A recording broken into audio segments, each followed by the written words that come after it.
Abonzi ni name Abonzi ni bonzi Eyo vita Eyo simtashi Bogo ni name Shakuda za chacha ini wakavura wei Faida kumaka batikirise muwei Yavada ndodane na back and play Cause ndiri busy ze kufura highway Ndauya taka chacha ini this year Vanoti vanandi misa iwashite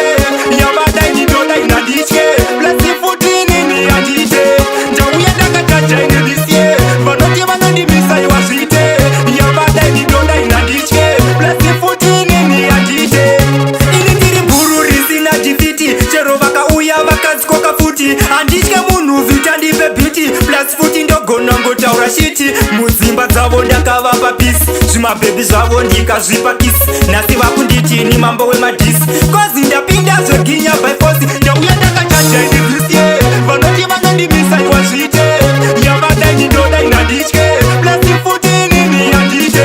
Ndauya ndakachacha this year Vanoti vanondimisa iwazvite Yavada indoda inanditye Plus futi nini andite Vaita mabana ndosiya ndavateta Vakuparisa kufambira pareza Kutisa bonzi ndokwira selada Chikumanyisa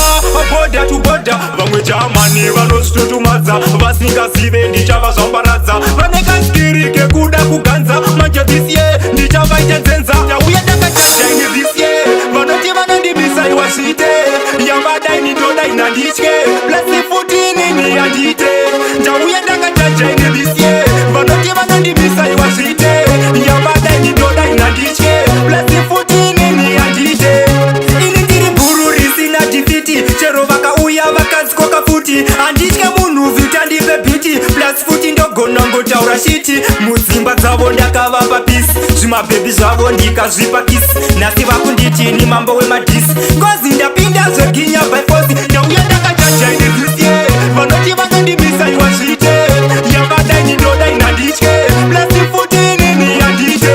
Ndauya ndakachacha ini this year Vanoti vanondimisa iwazvite Yavada ini ndoda inanditye Blessy futi nini andite